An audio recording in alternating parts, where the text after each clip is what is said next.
retornar com o nosso podcast com um convidado tão especial. Hoje nós temos aqui o nutricionista André Fachin.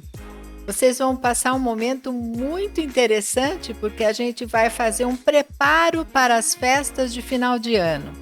Mas antes disso, vocês vão conhecer um pouquinho do André.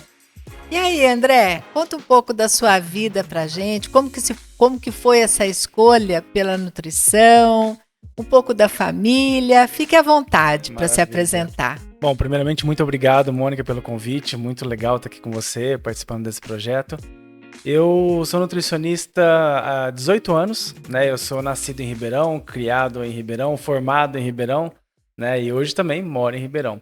E desde sempre, né? Eu sempre tive essa coisa muito forte com a alimentação, né? Eu era atleta, né? Eu fui atleta dos meus 12 até os meus 20, 24, 25 anos. E como atleta, a gente sempre se preocupa não só no treinamento, não só no descanso, mas também com a alimentação. E foi ali que surgiu uma chama um pouco mais forte, né? E aí, na época, eu tive a oportunidade de ser bolsista na faculdade onde eu também treinava. E aí, quando eu conquistei alguns resultados, conquistei essa bolsa, e aí tudo foi muito natural em vir a nutrição na minha vida. E logo depois que eu formei, de já começar os atendimentos. E hoje, há 18 anos fazendo isso, é uma coisa que eu amo de paixão. E eu acho que não poderia ter tido uma escolha mais correta na minha vida. Olha só. E o que você jogava, o que você praticava? Eu nadava, eu era nadador. Fui Olha, não nadador sabia desse detalhe na fui sua vida. nadador durante um bom tempo aí, a faculdade inteira. Acabei tem um momento ali na vida do atleta que ele tem que escolher, né, a profissão ou o esporte. E aí a profissão acabou falando mais alto e eu segui única e exclusivamente com a nutrição. Esse ano, depois de 18 anos parado, 17 anos parado, eu voltei a nadar. Voltei a competir. Voltei a competir, não, desculpa. Voltei a treinar. Mas quero ano que vem voltar a competir, se Deus quiser. E me conta como é que foi o início da carreira, logo que você finalizou. Eu sei que essa é uma curiosidade de muita gente, o início da carreira, o início da profissão. Muitas pessoas pedem para a gente comentar a respeito disso. Como é que foi? O início da carreira, assim, eu vejo que não só meu, mas de todo mundo, é um pouquinho de oportunidade com sorte, né? Eu acho que não tem como a gente não dar valor às nossas oportunidades. E você estar preparado para aproveitá-las, eu acho que é sempre a melhor opção. E foi exatamente isso que aconteceu comigo. Eu tive uma oportunidade de trabalhar numa academia de um ex-técnico meu, do João Guimarães. Me convidou para começar lá com ele, aceitei de pronto. Então, logo que eu formei, eu já comecei ali com ele. E foi muito interessante porque lá, um dos meus pacientes, no momento não podia ir até a consulta. E eu comentei, falei, você quer que eu vou na sua casa? Né? E até hoje eu não sei o porquê que eu perguntei isso para ela. E ela falou, nossa, André, seria muito bom porque eu tô sem carro. E eu fui até a casa dela e realizei a consulta no local. Saindo de lá, no outro dia ela me ligou perguntando se eu poderia ir sempre na casa dela, porque o carro dela ela tinha que dividir com o marido. Eu falei que por mim tudo bem, sem problema nenhum. E ela, na outra semana, a vizinha dela estava lá na casa dela para começar o acompanhamento também. E ali começou meio que sem querer, eu não imaginava que aquele ali seria o meu principal ramo, né, de atendimento. Hoje eu sou conhecido como nutricionista que vai nas casas. Olha. E graças a essa minha paciente que foi, eu diria que até sem querer, né, por isso que eu falo com um pouquinho de sorte, né, que acabou tendo aquela chaminha, aquela luzinha ali. E eu comecei a atender ela, que eu comecei a atender a vizinha, que me indicou para outra pessoa, me indicou, e assim foi. E hoje, graças a Deus, eu estou aí com quase 3.000 pacientes Olha que atendidos até coisa hoje. linda, Então, né? e uma agenda, graças a Deus, muito boa, né? Ele atende inclusive meu marido e faz esse trabalho de um jeito incrível, espetacular.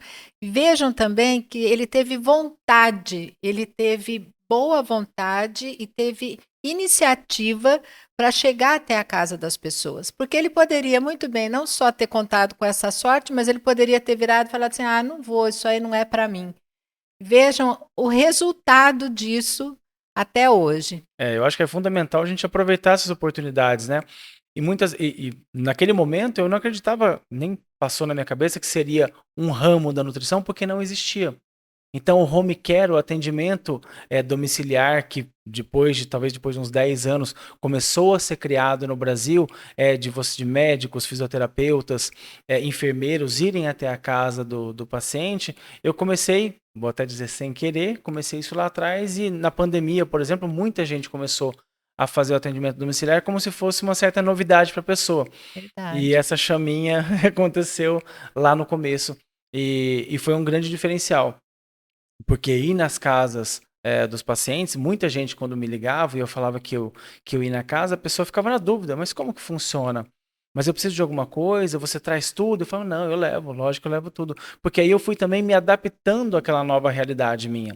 Porque antes eu não tinha o equipamento necessário para realizar uma consulta da forma que eu tenho hoje. Então eu fui me preparando, me adaptando e a gente vai se estruturando para isso. Então, toda a estrutura de um consultório, você tem que se adaptar a você ir na casa da pessoa. Então, você tem que cumprir o horário, você tem que cumprir a sua agenda, você faz a sua agenda, você tem que ter locais de escape, então você abastece o carro com mais frequência, você tem que ter um lugar para você beber água, para você usar o banheiro. Então, essa rotina, né, esse staff que você tem que ter, você vai criando, adaptando a ele, e graças a Deus eu consegui fazer isso de uma forma muito rápida até, e hoje eu acabo usufruindo disso, né, de ter criado isso há muito tempo e estar fazendo isso até hoje é uma coisa que eu amo fazer.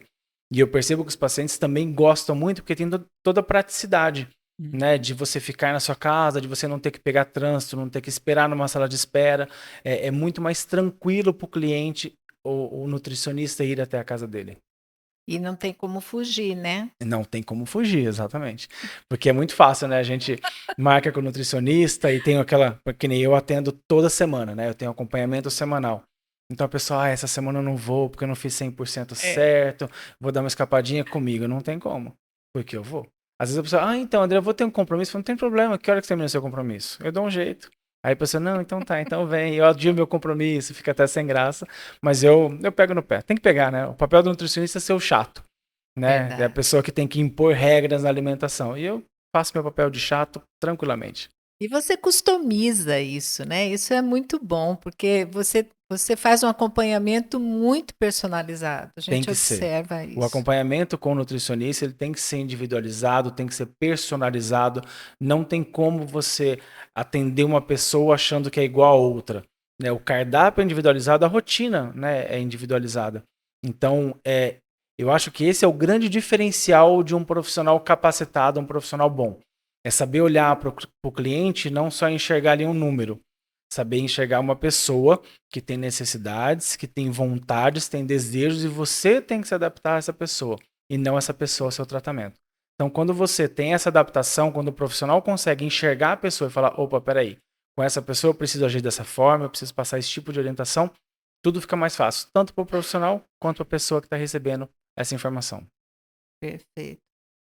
E voltando, né, à nossa preocupação do momento agora, que as festas estão chegando, Já estão aí, já. já estão aí. A gente queria saber o que que você orienta, assim, como que você dá algumas dicas interessantes para esse período, porque a gente marca 1000 coisas no início do ano, né? Vou emagrecer, vou Metas de fazer início de ano, né? metas de início de ano. Chegamos ao final do ano e como que a gente trabalha com isso aí? Olha, Metas alcançadas ou não, que cuidados temos que ter? a gente tem que pensar no final do ano de duas formas. Primeiro, aquela pessoa que não seguiu nenhuma orientação, não seguiu nenhuma dieta, nenhum regime, nenhuma reeducação ao longo do ano, nesse momento ela não vai estar educada, ela não vai estar pronta, vamos dizer assim, para as festas de final de ano, mas ela tem que se regrar, ela tem que ter um momento na vida dela que ela tem que começar a prestar atenção nessas festas, né? A gente brinca muito com as festas de final de ano, porque vai ganhar peso, porque tem Natal, tem Réveillon, mas se a gente fizer um histórico do ano, nós temos várias festas relacionadas à alimentação. Então você tem Dia das Mães, Dia dos Pais, você tem a Páscoa, você tem ali as férias de julho, né? Todas as férias de julho, por sinal, para a gente é um pouco mais frio, né? É sempre comidas mais gordurosas, mais calóricas. Mas sim, final de ano é o momento que a gente relaxa, que a gente se permite um pouco mais e tá certo. Por quê? A gente tem ali O Natal confraternizando com a família, muitas vezes o Réveillon confraternizando na praia ou com amigos ou com várias pessoas ali que também estão querendo confraternizar, né? Estão querendo comemorar, né? Comer, então, Comemorar. comer e beber, morar. Então, é normal, é natural, é prazeroso que você tenha esse momento, mas sempre pensando que, já que eu não me precavi, não tive uma reeducação alimentar anterior às festas, eu já tenho que começar a pensar no pós-festa. Então, esse pós-festa ele tem que ser muito correto, mas lógico, moderado, sem nenhum abuso, sem eu achar que o ano vai virar e eu vou me tornar uma pessoa extremamente melhor de um dia para a noite, mas focando um pouquinho nas festas, tá? Falando um pouquinho do Natal, especificamente do As Natal. escolhas. 24 de dezembro. Tem muita gente que faz o seguinte: hoje à noite eu quero aproveitar porque a minha mãe, ou minha sogra, ou minha avó faz um pavê delicioso, faz uma torta maravilhosa, eu adoro comer aquele pernil, eu adoro comer aquele tender. Ok, ótimo. Mas você não tem que passar o dia inteiro sem comer para poder aproveitar. Você não tem que chegar morrendo de fome nas festas de final de ano, ou especificamente na ceia de Natal, para comer o máximo possível. Faça uma alimentação regrada ao longo do dia. Não chegue com tanta fome, porque a ceia vai acontecer à meia-noite. A hora que der 8 horas, janta. Pode até jantar um pouco menos, com certeza. Coma uma salada, coma uma boa salada no almoço e no jantar. Coma fruta nos intervalos. Chegue com fome, mas uma fome aceitável. Moderada. E moderada. E sempre, quando você for em uma festa, comece a sua refeição pela salada e pela proteína. Depois você vai para o carboidrato. Quando você come muita fibra, que é o caso da salada e das frutas, e a proteína, e vai ficar mais tempo no seu estômago essa refeição, essa comida, e aí você vai demorar um pouco mais para ter vontade de comer novamente. Ou você comer, às vezes a gente belisca muito na ceia, ou você comer em grande quantidade, porque você não vai conseguir, porque o alimento vai estar sendo digerido ali no seu estômago. Já se você come uma massa, começa a comer torradinha, começa a comer pão, a absorção do carboidrato é muito rápida. Então você consegue passar a noite inteira comendo sem peso no estômago e sem peso na consciência. Vai lembrar disso só no outro dia. Outro cuidado importantíssimo é a água. Por quê? Porque a pessoa começa a ingerir bebida alcoólica, esquece da água e vai lembrar que tomou muita bebida alcoólica quando está empapuçado, quando está com o estômago dilatado, quando está sentindo a má digestão, né? Às vezes com efeitos até um pouco piores aí, a questão da pessoa até ficar um pouco alegre demais. Então, muito cuidado com o excesso de carboidrato e também excesso do álcool. Se a gente começar as festas dessa forma, tomando cuidado com os excessos, como eu falei, dando preferência para a salada, dando preferência para as proteínas, deixando o carboidrato para um segundo momento, a gente vai, ali no pós-festa, vai ser muito mais fácil a gente retornar à nossa alimentação normal, retornar ao peso diante das festas. Mas lembrando, gente, quando a gente fala de final de ano, né, dia 24, as festas não começam dia 24. As festas começam dia 1º de dezembro. Dezembro já tem confraternização da empresa, De tudo. confraternização dos amigos. Então são várias festas aí ao longo de dezembro, né? Mas lógico, isso eu tô falando para pessoa que não se reeducou. Aquela pessoa que passou o ano inteiro cuidando da alimentação, então a pessoa foi lá, conseguiu perder os seus 5, seus 10, seus 15 quilos, é o momento de aproveitar. Mas não é o momento de jogar tudo fora, toda aquela batalha, toda aquela conquista que teve ao longo do ano.